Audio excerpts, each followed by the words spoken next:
तो हाँ दोस्तों, कैसे आप लोग। मैं देवचरण अग्रवाल। दोस्तों, अगर आप फ़ोन डायग्नोस नहीं कर पा रहे हैं, डेड फ़ोन रिपेयर नहीं कर पा रहे हैं, तो ये वीडियो आपके लिए है। इस वीडियो में मैंने ओप्पो का A54 फ़ोन को डायग्नोस करके इसको ऑन किया है, और किस तरीके से, ये देखिए, किस तरीके से ये फ़ोन कम्प्लीटली डेड था और चार्जिंग भी बिल्कुल नहीं ले रहा था।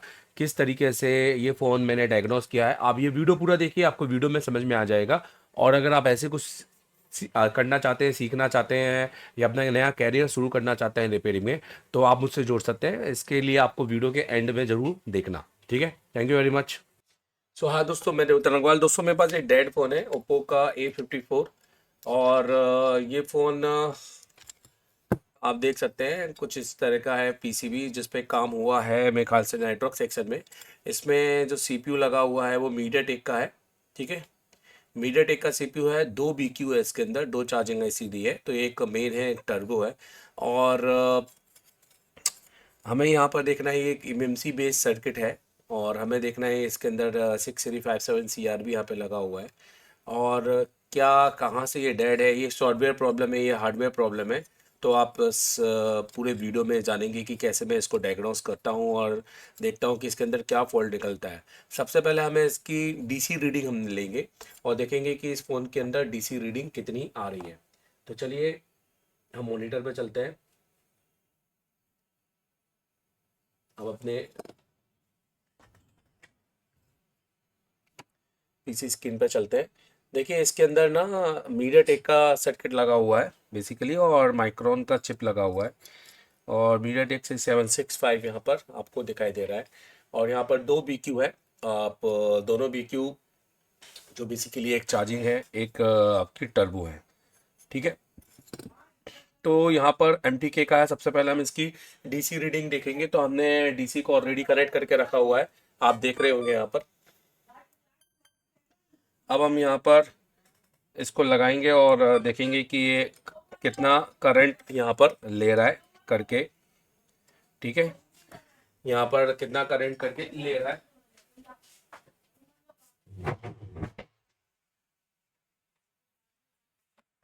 चले, तो अब हम यहाँ पर देखेंगे कि कितना करंट करंट ये ले रहा है। तो यहाँ पर हम इसका स्विचिंग करेंगे और ट्रिगर करेंगे यहाँ पर।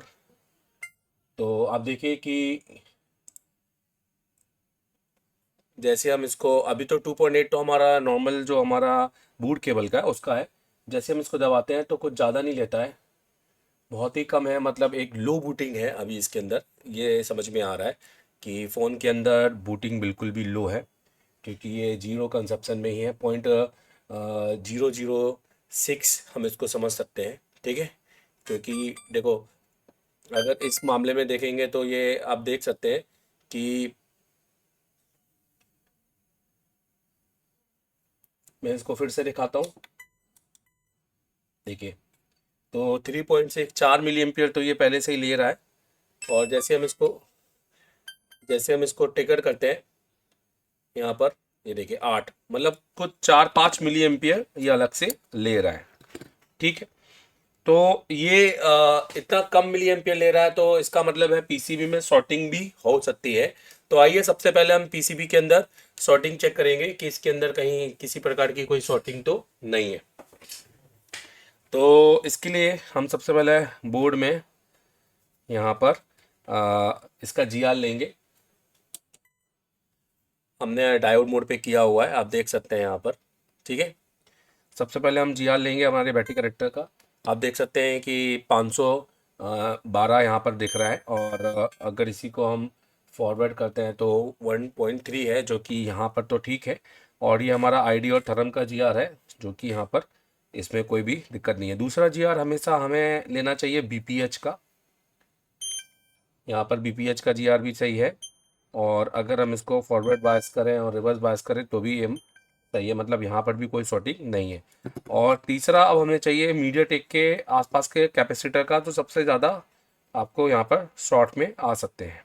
ठीक है, तो यहाँ पर हम एक बार इनका जीआर ले लेते हैं, क्योंकि ज़्यादातर जो मीडियाटेक होता है उसके अंदर VIO या VUSB की शॉर्टिंग हमें देखने को मिलती है। ठीक है,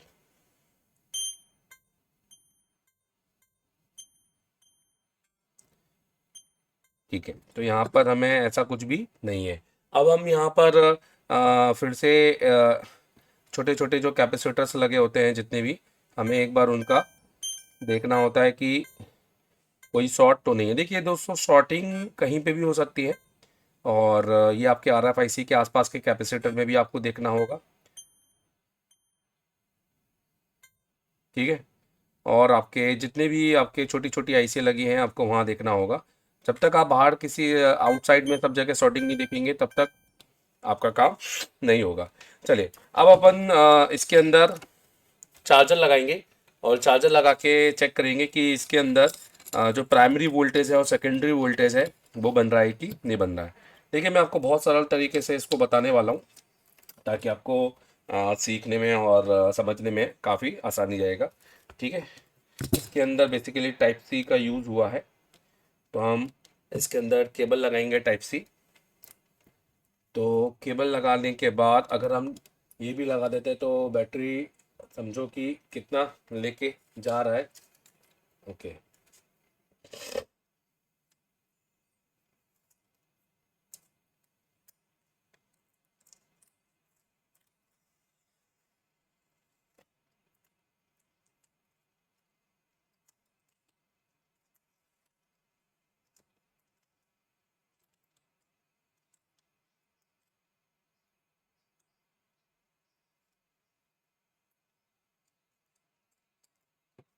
तो आइए देखते हैं।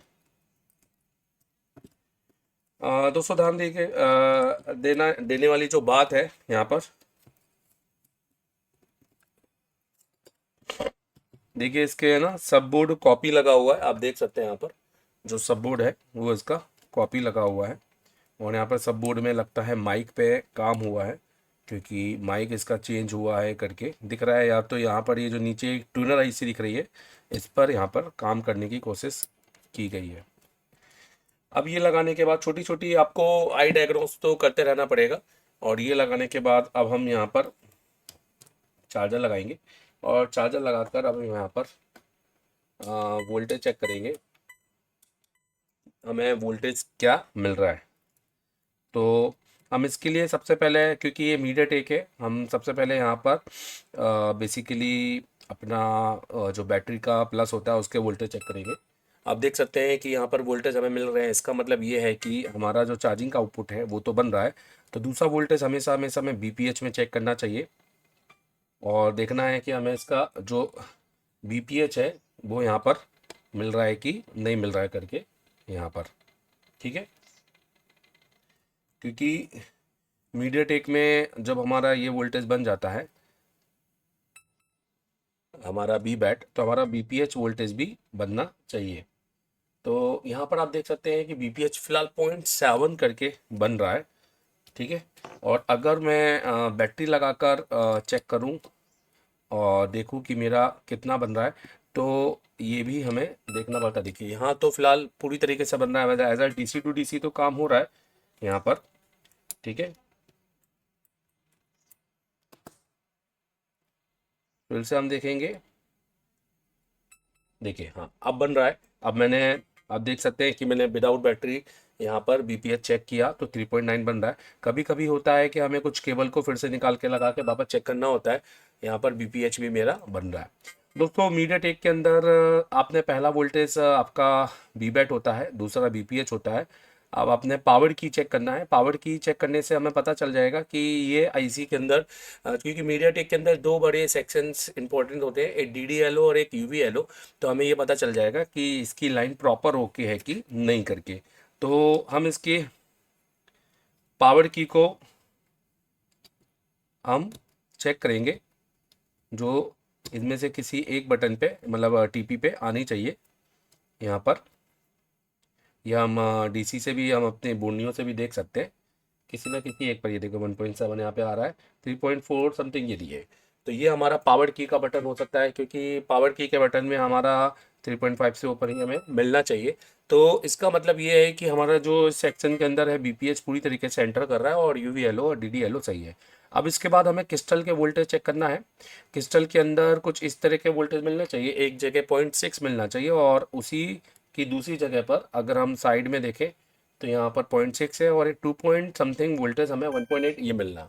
तो ये अगर हमें मिलता है तो समझो कि हमारा यहाँ पर जो क्रिस्टल में मैंने चेक किया, यहाँ पर ये वोल्टेज हमें मिल रहा है। आप देख सकते हैं कि क्रिस्टल पे आने वाले वोल्टेज भी हमारे ओके हैं और स्टेबल हैं। अब इसका मतलब हमें ये जो बक के वोल्टेज हैं ये चेक करना है। और बक के वोल्टेज, अब इसके अंदर बहुत छोटे छोटे वोल्टेज होते हैं जिसको हमें चेक करने की ज़रूरत नहीं है। ये तब की बात है ये हमारा जब बक ना बने और पावर और सीपीयू करने के बाद भी बक ना बने, तो हम इसके बूट शोकेस पे जा सकते हैं, जो कि वी आर, जिसमें बहुत सारे वी आर टी सी आपके और AVDD और बहुत सारे वोल्टेज ऐसे होते हैं, DVDD का टाइप के वोल्टेज जो हम यहाँ पे चेक कर सकते हैं। ठीक है, वी रेफरेंस वोल्टेज होते हैं। पर मैं सीधे यहाँ पर बक पे जाऊँगा। 1 2 3 4 5 करके यहाँ पे कॉइलें लगी हुई हैं, आप जैसे कि यहाँ पर देख सकते हैं। तो इन कॉइलों का जो चक्कर है वो ऐसा रहता है कि पहली जो कॉइल है नोज कट पॉइंट से वो BPA होती है, उसके बाद वाली ये चारों कॉइलें एक्टिव होनी चाहिए, जिसमें एक हाई LDO बनता है। तो आप देख रहे हैं यहाँ पर हाई LDO भी एक्टिव हो रहा है, तो इसका मतलब ये भी सही है। अब इसके बाद में 1 2 3 3 जो है इसके अंदर आपके 0.8 करके वोल्टेज बनने चाहिए, जो कि आप यहाँ पर अगर टच कर पा रहे हैं तो ठीक है। अगर आप यहाँ पर इस तरीके, नहीं तो आप यहाँ पर लगे कैपेसिटरों पे भी ये वोल्टेज चेक कर सकते हैं, क्योंकि ये इन्हीं बक कॉइलों से जुड़ा होता है। ठीक है, जैसे 2.2 बन रहा है, यहाँ पर देखिए 0.3 बन रहा है। तो यहाँ पर आप देख सकते हैं कि ये बक काफ़ी लो बन रहा है यहाँ पर, है ना। ये जो बक बन रहा है यहाँ पर ये काफ़ी लो बन रहा है, तो आप जैसे कि यहाँ पर देख पा रहे होंगे, है ना। जो CPU वाले बक है वो काफ़ी लो बन रहे हैं और हाई LDO बन रहा है। और हाई LDO के बाद में ये IC जो आपको 8 लिख के दिखाई देगी, ये आपकी VS2 IC होती है। तो यहाँ पर आपको लोअर LDO मिलना चाहिए 1.4, ये भी आपका बन रहा है। फिर इसके बाद में ये IC एक VA12 करके एक IC होती है छोटी सी, जो आपको ये IC में भी ये हो सकती है। तो यहाँ पर आपको 1.2 वोल्टेज मिलना चाहिए। यहाँ पर ये देखिए ये 1.2 यहाँ पर आपको मिल रहा है। तो इसका मतलब है हमारे जो CPU को एक्टिव करने वाले जो अभी बक हैं ये नहीं हमें मिल रहे हैं। तो इसके लिए हमारा पावर तो ओके है, हम इस पर CPU रिवॉल्व करेंगे और CPU रिवॉल्व करके लगाएंगे। हमारे लिए अभी सबसे पहला सोल्यूशन ये बनता है। और चलिए चलते हैं। आई होप कि आपको ये ट्रेसिंग समझ में आई हो। अब अगर अगर मेरा ये बक भी बन जाता तो फिर मैं इसके बाद इसके रैम पर जाता और ये चेक करता, क्योंकि ये वोल्टेज बनने के बाद मेरा CPU पोर्ट बनाना चाहिए। और अगर पोर्ट नहीं भी बनाता तो भी मैं पहले CPU पे ही काम करता। ठीक है, और इसके अंदर 2 3 कुछ और वोल्टेज होते हैं, जैसे VUSB, रीसेट B, ये भी हम इसके अंदर चेक कर सकते हैं जी, ये करके कि ये पावर पूरी तरीके से एक्टिव है कि नहीं। पर जनरली रीसेट भी आप इसमें चेक नहीं कर सकते हैं, क्योंकि वो इंटरनली सर्किट डायरेक्ट कनेक्ट होता है। आइए मैं आपको रीसेट B सर्किट को चेक करना सिखाता हूँ। तो हम क्या करेंगे, और बोर्नियो में चलने के बाद हम यहाँ पर ओप्पो पर जाएंगे, A54 पे जाएंगे और बिटमैप में जाएंगे। हम डायरेक्ट बिटमैप में जाएंगे क्योंकि इसके लिए इसके अंदर इसका स्कीमेटिक डायग्राम नहीं है। तो हमें बिटमैप पर जाकर यहाँ पर रिसेट ढूंढना है, जो कि हम यहाँ पर बिटमैप में REST अगर हम देखते हैं रिसेट करके देखिए, तो बहुत सारे वोल्टेज तो हमें यहाँ पे भी मिल जाते हैं। जब नहीं मिले तो आपको यहाँ पर पैड लाइन पे और रिसेट करके ढूंढना है। आपको रिसेट कहाँ लिखा हुआ है, देखिए वॉच डॉग हो गया। ठीक है, जो कि CPU से आना है। ये भी आप 1.8 वोल्टेज चेक कर सकते हैं।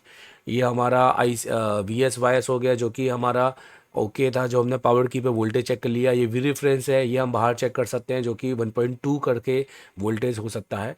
ये VIO भी हम चेक कर सकते हैं 1.8, और ये VUSB। तो इसके अंदर ये सारे वोल्टेज मिल जाते हैं, जिससे हमें ये क्लियर हो जाता है कि हमारी पावर IC तो एक्टिव है। ठीक है, हमें चाहिए एक रिसेट करके, और हम इस नंबर को किसी भी दूसरी डाटा शीट से भी निकाल कर सकते हैं, जो कि बहुत इजी तरीके से आप सीख सकते हैं। ठीक है, फिर भी मैं यहाँ पर देखूँगा, अगर मुझे यहीं से मिल गया तो, और अगर नहीं मिलता है तो फिर हम इसको ढूंढेंगे। ये देखिए सिस्टम रिसेट B, ये करके। तो सिस्टम B है जो आगे जाकर रिसेट B बन जाता है, पर इसमें आप देखें तो कोई भी कंपोनेंट नहीं है और सीधा आपकी IC के अंदर है। तो जो कि आप इसको चेक नहीं कर सकते हैं। तो ज़्यादातर जो छोटे मोटे ट्रेनिंग के इंस्टीट्यूट वाले जो बोलते हैं कि रिसेट B चेक कर लो, रिसेट B चेक कर लो, फिर कहाँ से चेक कर लो यार, हलवा है।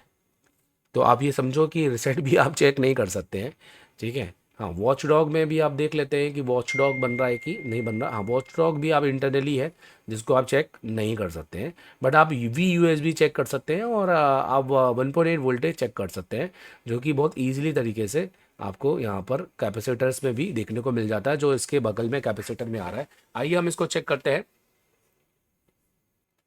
देखिए, जो 1.8 वोल्टेज चेक करने का सबसे आसान तरीका है वो सीपीयू के नीचे होता है, आपके नोज कट पॉइंट के बिल्कुल नीचे वाले पैड पे आप यहाँ पर 1.8 वोल्टेज यहाँ पर चेक कर सकते हैं।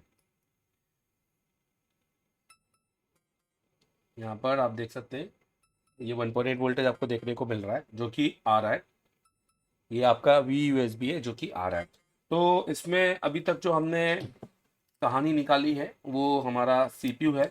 तो हम इसके अंदर सीपीयू को रिवॉल्व करेंगे और देखेंगे कि हमारा काम हो रहा है कि नहीं हो रहा। और ये बिल्कुल एक ब्लैक पेस्टेड मामला है और इसको बहुत प्रोफेशनल ही कर सकते हैं। और अगर आपने काम सीखा है और आपको कॉन्फिडेंस है कि आप इसको निकाल सकते हैं तो ही निकालिएगा, क्योंकि ये ओप्पो का सेट है और ओप्पो के सेट के अंदर ज़्यादातर बोर्ड ख़राब होने की कंडीशन बन सकती है।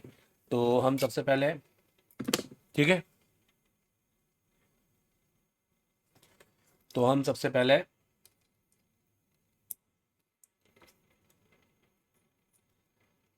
इसकी सील्ड बाहर कर लेते हैं और इसके सीपीयू को रिमूव करते हैं और रिवॉल्व करके लगाते हैं। आई होप आपने मेरी ट्रेसिंग से बहुत कुछ नया सीखा होगा। और अगर आप ऐसा ही कुछ सीखना चाहते हैं तो आपके पास मैं दो तरह के सॉफ्टवेयर दे सकता हूँ, एक ऑफलाइन और एक ऑनलाइन। तो आप ऑनलाइन भी मेरे से सीख सकते हैं, सेम ऐसे सर्किट के 4G और 5G से रिलेटेड वीडियो आप डायरेक्ट अपने घर पे देख सकते हैं। और मेरी ऑफलाइन क्लासेस भी आप बैठ के घर पे ईजिली देख सकते हैं। बस आपको एक एप्लीकेशन डाउनलोड करना होगा जो कि आपको प्ले स्टोर में मिल जाएगा, जिसका नाम है एसर टेलीकॉम मोबाइल कोर्स करके, ठीक है। तो चलिए, ये तो हमारा हमने खोल लिया है। अब हम हमारा सीपीयू को बाहर करेंगे। मैं आपको साथ में अपनी हीट भी दिखाता रहूँगा, क्योंकि दोस्तों मैं एक ऐसा टीचर हूँ जो हर तरह की चीज़ों से आपको नॉलेज दूंगा।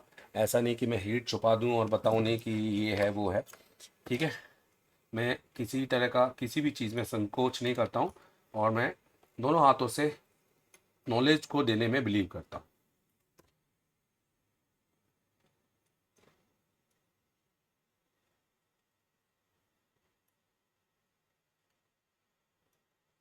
तो हम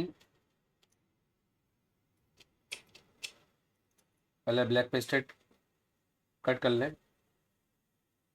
आप देखें, आपने बहुत हल्के हाथों से ये काम करना होता है और बोर्ड में स्क्रैच नहीं आने चाहिए। मैं थोड़ी ज़्यादा हीट का इस्तेमाल कर रहा हूँ यहाँ पर, ताकि मेरा सीपीयू भी नीचे से, क्योंकि सीपीयू निकालना है और इस टाइम पे सीपीयू भी नीचे से थोड़ा सा मेल्ट होना चालू कर दे यहाँ पर, ठीक है।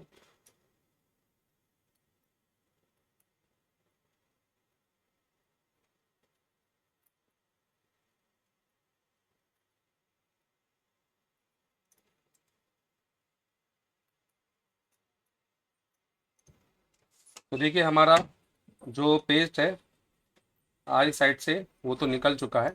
अब हमें हमारे सीपीयू को बाहर करना है। तो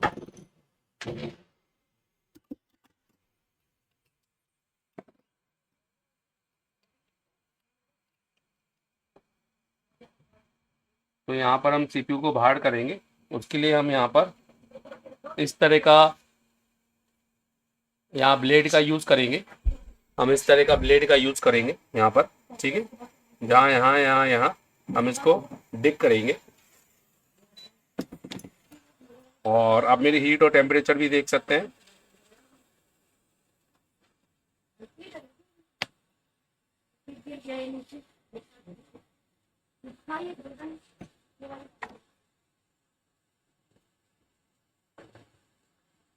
अगर आपका हैंड स्किल चाहिए तो आपको साइड में यूएफएस बीएमसी के ऊपर कुछ रखने की ज़रूरत नहीं है, ठीक है।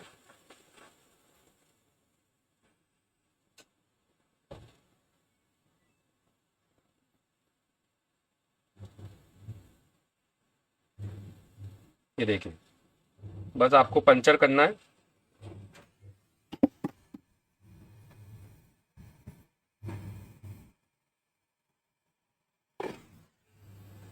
और पंचर करके आपको सीपीयू को पुल अप करना है। देखिए,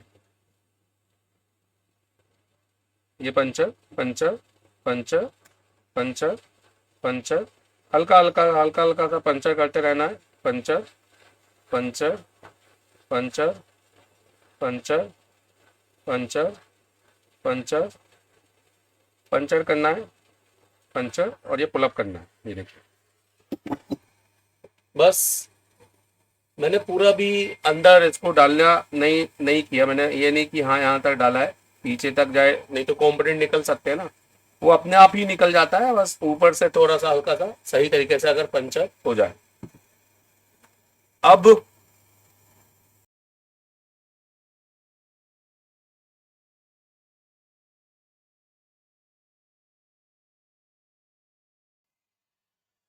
तो जब भी आप सीपीयू उतार लें, ठीक है।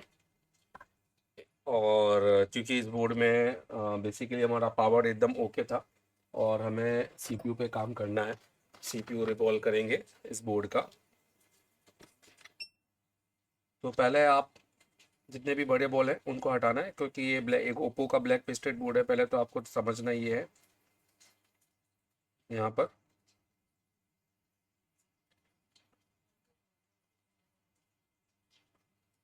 आपका ट्रैक है, यहाँ पे बहुत लूज कनेक्शन में होती है, ठीक है। और जनरली अगर आपका साइड वाटर डैमेज है तो आपके अंदर की ट्रैक है अगर लूज हो जाए और निकल जाए तो आप समझ लेना इसमें वाटर डैमेज में अक्सर ये होता है। यहाँ पर आप 450 की हीट का यूज़ कर सकते हैं। अब जैसे अगर आपको ये बड़े बॉल्स बाहर करने हैं तो आप यहाँ पर एक बड़ा बॉल्स यहाँ से इस तरह से बनाकर आप देखिए इस तरह के सारे बॉल्स को आप बाहर निकाल सकते हैं इजीली, ठीक है। चलिए,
अगर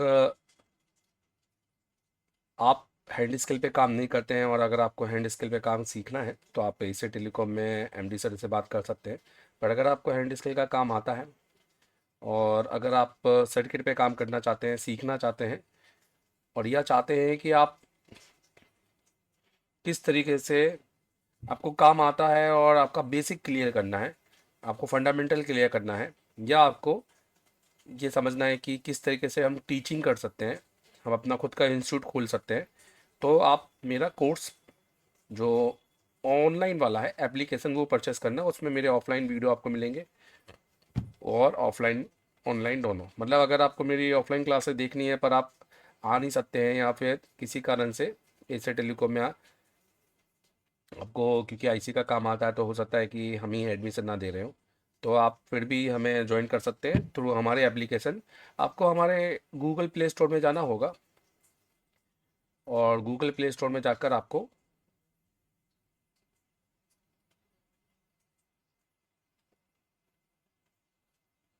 एप्लीकेशन डाउनलोड करना होगा जिसका नाम है हमारा एशिया टेलीकॉम मोबाइल कोर्स करके। आप गूगल प्ले स्टोर में जाके से भी एशिया टेलीकॉम मोबाइल करके लिखेंगे तो भी आ जाएगा।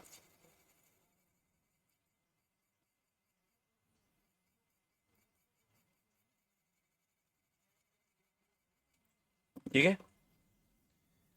देखिए ये एक जिस फ़ोन पे अभी मैं फ़िलहाल काम कर रहा हूँ ये डेड फ़ोन है, और ये ओप्पो का A54 है जो कि पेस्टेड होता है पूरी तरीके से।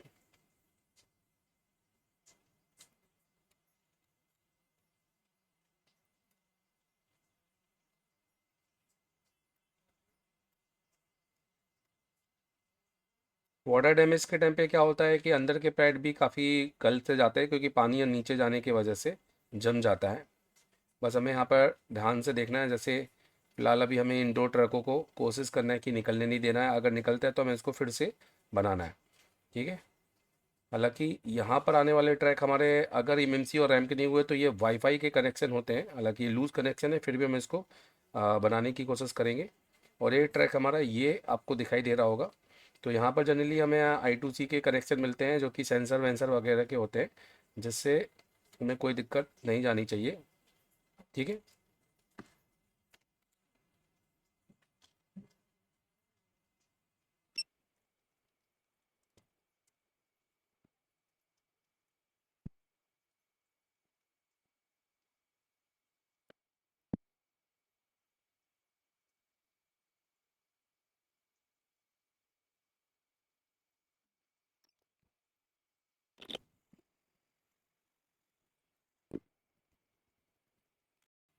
अब देखिए हम ये एक पैड और ये जो देखेंगे यहाँ पर तीन पैड हैं या दो पैड हैं, इनका क्या कनेक्शन किन से बनता है।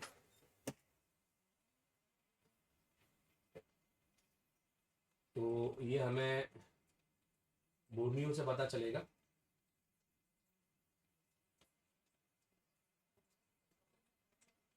बिड मैप के सहारे, जिसमें से एक पैड हमारा एनसी है जो हमारे कोई काम का नहीं है, और जैसे कि मैंने कहा था कि बाकी के दो पैड भी हमारे वाईफाई के कनेक्शन में। और यहाँ से जो एक पैड हमारा और निकला है, तो एक दो तीन चार पाँच छः सात आठ, 8 नंबर का, जो कि हम यहाँ पर देखेंगे एक दो तीन चार पाँच छः सात आठ। ठीक है, सीरियल क्लॉक, और ये भी हमारा वाईफाई के अंदर। तो ये बेसिकली जो आईसी है हमारी, एक एनएफसी आईसी हो सकती है। ओके, एनएफसी है, तो इसका भी कोई सीन नहीं है। अभी मैं इन तीनों पैडों को इग्नोर करूँगा क्योंकि मेरा पहला कंसेप्ट मेरा सेट को ऑन करना है। फिर बाद में मैं एक बार ऑन हो जाए तो फिर वाईफाई इन और वाईफाई आईपी आईपी, ये मेरा आईक्यू डाटा है। हालांकि ये पैड निकले नहीं है, हम इसको यूवी ग्लू लगाकर इसको लगा देते हैं। ठीक है, बट वो एनएफसी का पैड अगर नहीं भी दें, क्योंकि एनएफसी जनरली मोबाइलों में यूज़ होता नहीं है करके।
तो देखिए हमने ये जो डेड फ़ोन था, हमने इसको प्रॉपर तरीके से डायग्नोस किया।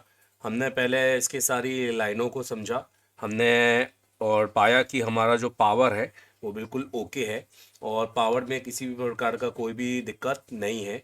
और जिसमें हमें लगा कि यार इसमें जो फॉल्ट है वो फ़िलहाल सीपीयू का है। और ये यहाँ पर ये ओप्पो का A54 है। अब देखते हैं कि सीपीयू रिवॉल्व करने के बाद में हमें क्या यहाँ पर दिक्कत नहीं आती है या फिर हमारा सेट चालू होता है।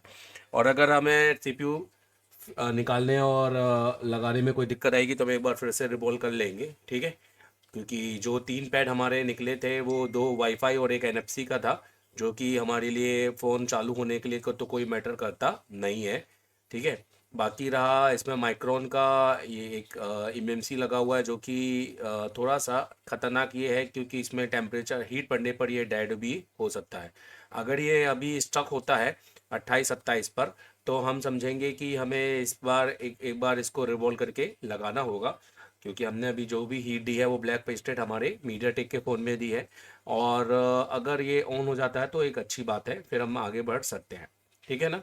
और आपने पूरे फ़ोन की केस स्टडी आपने देखी होगी। आई होप कि आपने समझा होगा कि किस तरीके से मैंने इस फ़ोन को बेसिकली डायग्नोस किया है। पूरा सारा फंडा इसको डायग्नोस करने का ही है। और मैंने दुकान वालों की जैसे यहाँ पर सीधे मुंह उठाकर सीपीयू रिवॉल्व नहीं किया है। और मैंने देखा और पाया कि इसके अंदर जो फॉल्ट है वो हमारा सीपीयू का ही है, ये करके।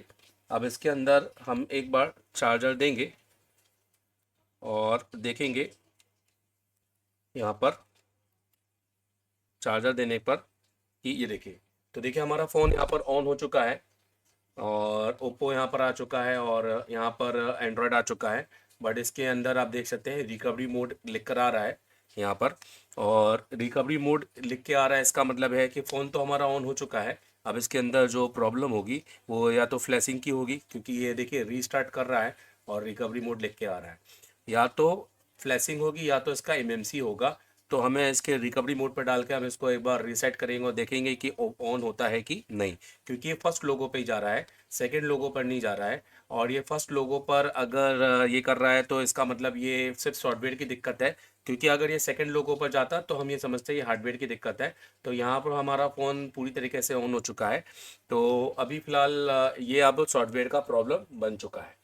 तो आई होप कि आपको कैसा लगा ये वीडियो, मुझे बताएगा ज़रूर। और इस वीडियो में मैंने आपको ये पूरा कंटेंट जो दिखाया है, मैं अभी अपने चैनल पे इस समय लाइव भी आया हूँ। और जैसे कि मैं लाइव वर्क करता हूँ ज़्यादातर, और क्लासेस में भी हम लाइव बहुत केस स्टडी लेते हैं स्टूडेंट की डायग्नोस करके, जिसमें हमारा टाइम भी वेस्ट ना हो, स्टूडेंट का भी ना हो और ज़्यादा पढ़ाने में हमारा समय जाए।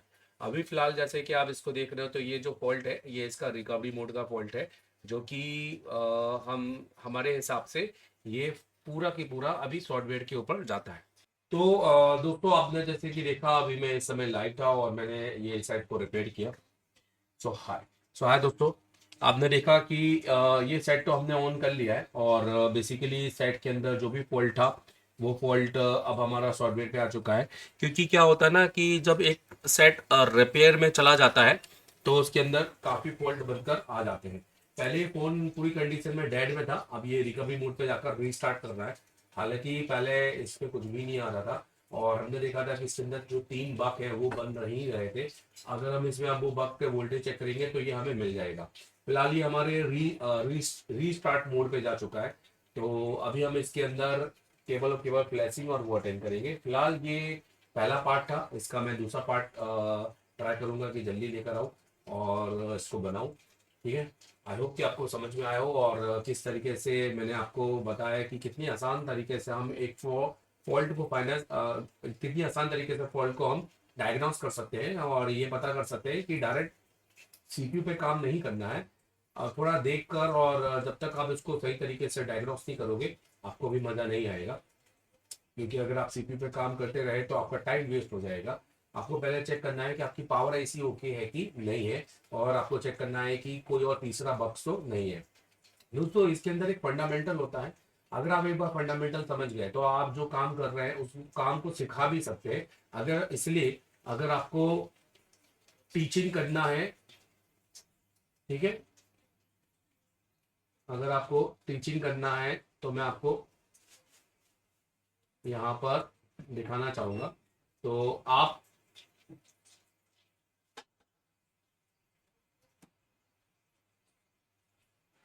प्ले स्टोर में आप मेरी सबसे पहले तो आप मेरी वेबसाइट में जा सकते हैं, और वेबसाइट में जाकर जो मेरी प्ले आप ये एसर डेली को मोबाइल कोर्स को इसको इंस्टॉल कर सकते हैं। आप इसको इंस्टॉल कर सकते हैं। इंस्टॉल करने के बाद में आप जब इसको इंस्टॉल कर लेंगे तो ये आपको क्लास पल्स में जो मेरा प्रोग्राम है आप उसको एक्सेस कर सकते हैं, और जिसमें आपको मेरा कंप्लीट कोर्स परचेस करना है। और इस कोर्स के अंदर आपको मेरा ऑफलाइन ऑनलाइन सारे तरह के वीडियो मिल जाएंगे। इसके अंदर एक कोर्स नहीं दोस्तों, एक मल्टीपल कोर्स है। इसके अंदर आपको फ्लैश 64 का पूरा कोर्स मिल जाएगा, सॉफ्टवेयर का पूरा कोर्स मिल जाएगा, यूएफआई इजी जेटेक सब कुछ, डीएसओ कंप्लीट। इसके अंदर 2 चैनल आपको देखने को मिलेंगे, और इसके अंदर आपको मल्टीमीटर का भी कोर्स मिल जाएगा, वेबिनार और टूल इन्फॉर्मेशन और हार्डवेयर फॉल्ट आपको ये देखने को मिल जाएगा। और सबसे अच्छी बात है कि अभी अगर आप इसको परचेस करना चाहते तो ये ईएमआई पर भी आपको मिल जाएगा। ठीक है, आप इसको ईएमआई पर भी इसको खरीद सकते हैं। तो जो भी चाह रहे हैं इस कोर्स को परचेस करना,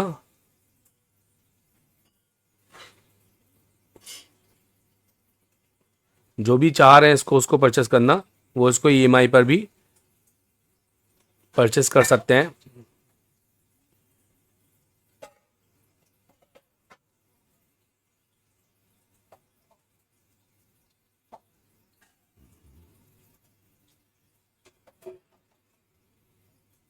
आप जब जाएंगे तो आपको पे इन इंस्टॉलमेंट में यहाँ पर आपको पहली इंस्टॉलमेंट 5,000 रुपये पे करनी है, और दूसरी 12,500 एक हफ्ते के बाद।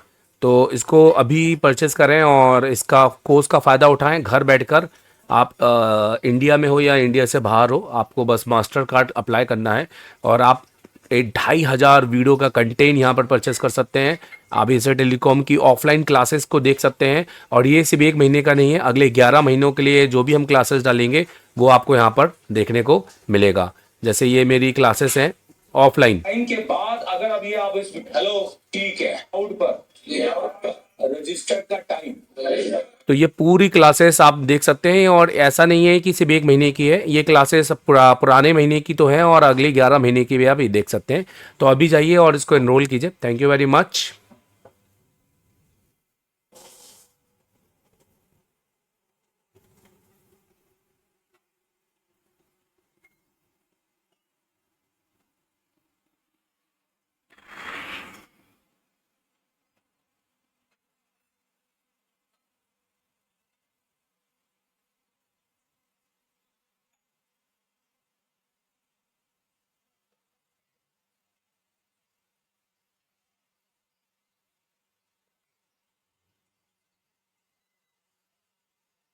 एडवांस टेक लैब है जिसके अंदर आप जस्टिफिकेशन करें कि भैया मैं जीरो से आया और मैंने क्या सीखा है।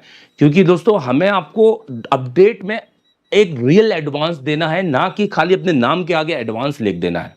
हमें वाकई एडवांस को प्रूव करना है कि हमने एडवांस दिया है कि नहीं दिया है। उसके लिए आप हमारे दिए गए नंबर पे कॉल कर सकते हैं 7007311192 एमडी सर से, और अगर पढ़ना चाहते हैं तो आप हमें ज्वाइन भी कर सकते हैं। मैं देवेंद्र गोवाल, आज हमने दिया है बहुत बड़ा अपडेट।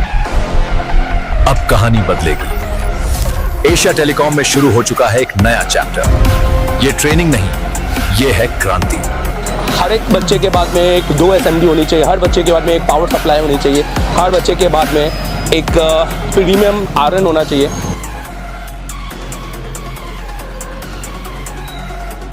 देश का एकमात्र इंस्टीट्यूट एशिया टेलीकॉम, जिसे डायरेक्ट चाइना की कंपनी ने कोलैब किया है। कराते हैं एंड्रॉइड पे केबल काम, यह आईफोन के लिए नहीं है, तो आप आईफोन के लिए बिल्कुल भी आप ये वीडियो को स्किप कर सकते हैं। एंड्रॉइड दोस्तों सबसे पहले तो हमारा काम है, हम इस कोर्स को बोलते हैं सीपीयू मास्टर। ये ऑल इन वन कोर्स है। ये कोई ऐसा नहीं है कि आपने सॉफ्टवेयर पढ़ना है तो सॉफ्टवेयर पढ़ा देंगे, एमएमसी पढ़ना है तो एमएमसी पढ़ा देंगे। ये ऑल इन वन कोर्स है। अगर आपको ऑल इन वन पढ़ना है, एक फीस में सब कुछ, जिसमें आपको रहना, खाना, वोट सब कुछ हो, और आपके साथ जाकर 11 महीने का अपडेट भी, जिसका हम एक थोड़ा सा नॉमिनल चार्ज लेते हैं, और वो भी क्यों, वो हम इसको आपको बताएंगे वीडियो के एंड में, आप देखिएगा जरूर। दोस्तों, इस कोर्स को हम कहते हैं सीपीयू मास्टर कोर्स, क्योंकि हमें सीपीयू मास्टर, आप देखेंगे ये एशिया टेलीकॉम का है कंप्लीट एंड्रॉइड कोर्स और मास्टर एंड्रॉइड कोर्स। ये हमारे ऑनलाइन कोर्सेस है, आप इनको भी ले सकते हैं, मैं इनकी डिटेलिंग भी करूंगा। सीपीयू मास्टर कोर्स होता है, हमें बच्चों को सीपीयू का मास्टर बनाना है, हैंड स्किल। तो हम हमेशा सबसे पहले हमारी काउंसलिंग करते हैं कि बच्चा बैठने लायक है कि नहीं। हम हर एक को एडमिशन नहीं देते हैं, अगर कोई गलती से एडमिशन लेके आ भी जाता है तो हम काउंसलिंग क्लास में उसको अलग कर देते हैं, हम उनसे फीस नहीं लेते हैं। मतलब अगर आप 10 घंटे बैठने के सक्षम हो, अगर आप इतनी मेहनत करने के लायक हो, प्रैक्टिकल लैब है, यहाँ इतने सारे जो टूल्स हैं, ये सब आप यूज भी करते हो कि खाली ऐसे देखने के? ये एक पहला इंस्टीट्यूट है जहाँ टूल यूज होते हैं। हेलो, पन्नी लगे वाले टूल नहीं है, ठीक है।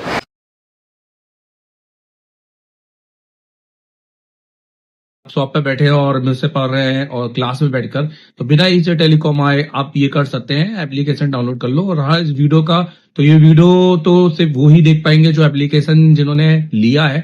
तो ये वीडियो तो मैंने एप्लीकेशन के अंदर डाल दिया है, तो जाके उस एप्लीकेशन में देख लो। इसमें मैं अभी इसको जेटेक से किया है, अभी इसके बाद मैं इसको फ्लैश 64 से भी करूंगा, और इसके बाद फिर इसमें और भी बहुत सारे मोबाइल आएंगे आगे, जिसको मैं पूरा लाइव करके दिखाऊंगा। तो जो जितना भी पढ़ाया है वो सारे स्टूडेंट को तो मिलते रहेगा कंटेंट, तो ये हमारे लिए एक अच्छी बात है। अगर आपको चाहिए तो जाके इंस्टॉल कर लो एप्लीकेशन। सर, मैं आईसीयू का काम जानता हूँ, इसके लिए मैं दूसरे इंस्टीट्यूट भी गया था, पर वहां पर जाकर मुझे वो मिला नहीं।